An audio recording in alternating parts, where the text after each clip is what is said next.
So in terms of what's happening in British Columbia, pay equity was previously on the agenda. It was in the discussion and conversation, and then COVID happened. It really fell off in terms of the provincial agenda, but we have seen pay equity, pay transparency mentioned in prior budget documents as something that the NDP provincial government wanted to look at. BC is one of the provinces that does not have any legislation addressing the pay gap. But it has been part of the conversation, but certainly COVID shifted everything.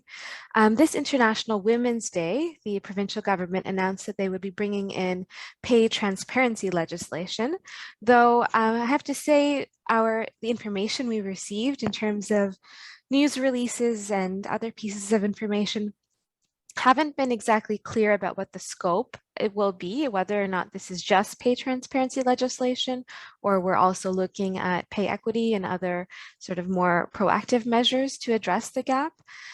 So we don't know yet, but the roundtables are sort of beginning in terms of consultations this month.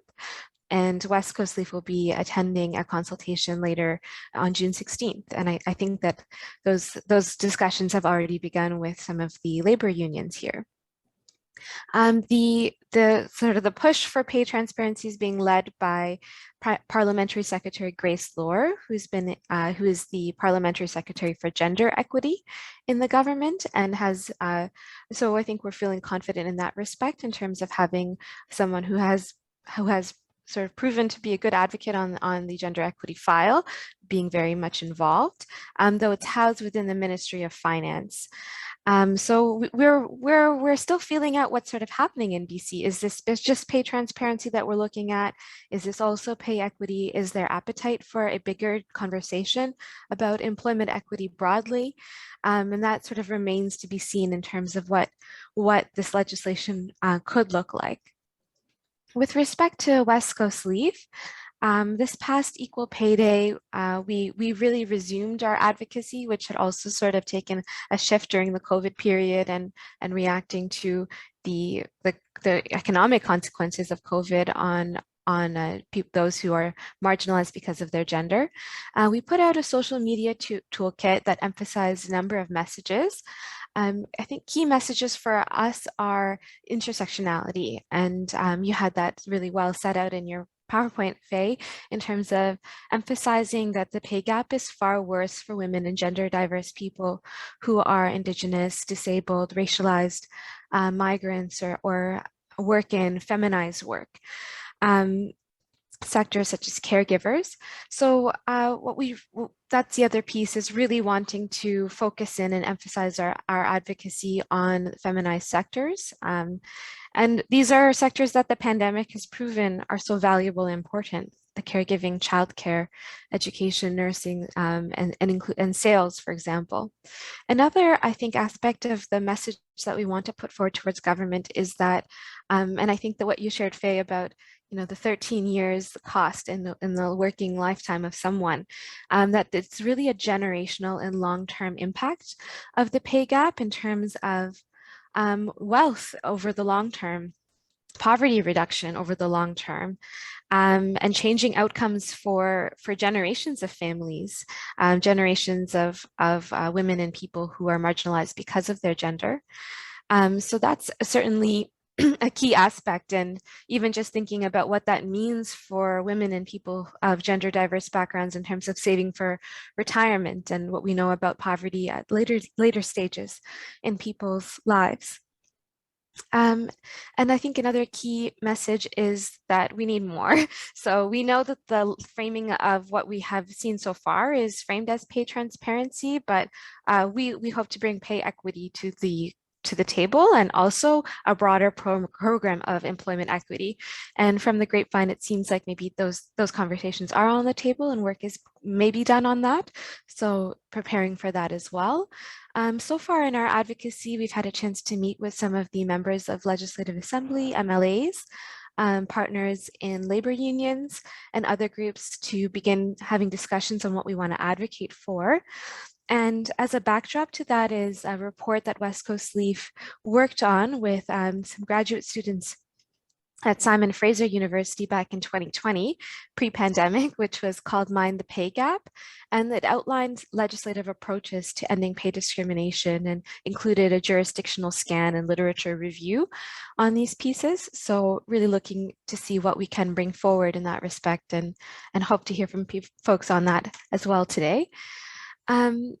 Yes, I think in summary, what our key points are is that we need more than pay transparency, which is the starting point, as you shared, Faye, in terms of the informational piece. Robust pay equity legislation that really addresses the intersectional wage gaps, and broader employment equity measures also being needed.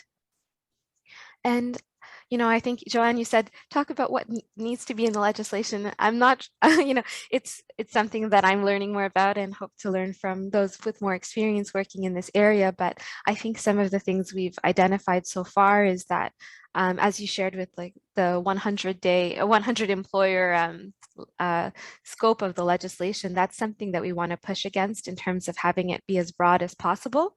And just recognizing that workplace size restrictions would really exclude young workers, workers in feminized sectors who might be contract workers or people who are working solo or in very small organizations.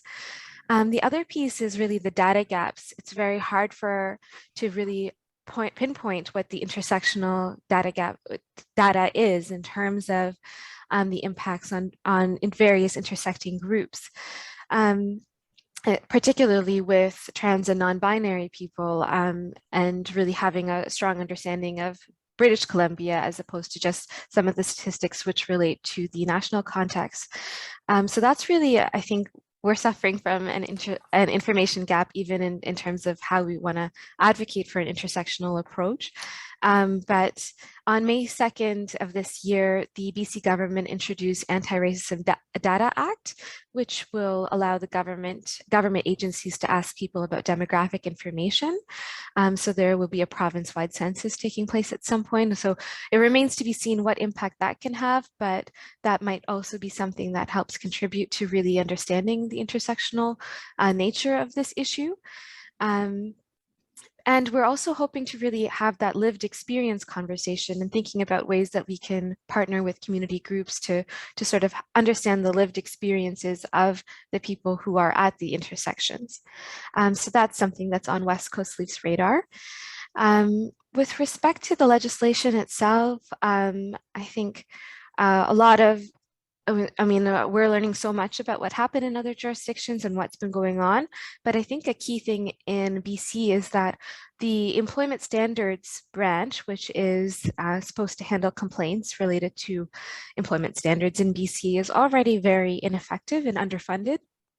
So a real question will be what any of the enforcement and implementation mechanisms can be for this type of legislation when the systems that relate to current employment standards are not really working well. So that's something that we are certainly thinking about as we approach the roundtables and consultations to come. And yeah, and I think a key aspect and something that I would really love to hear from others is how to keep this from being sort of a checkbox exercise for employers, how to make sure that the reporting is meaningful and that it's a meaningful intervention and not just a numbers game. So those are, I think, some of the things that we're thinking about in terms of the structure of it. And then a key part being the enforcement piece and any complaints processes when we know that that's not already working well in British Columbia. Yeah, and so looking forward to the discussion. Thank you all very much and thank you for having me, Joanne.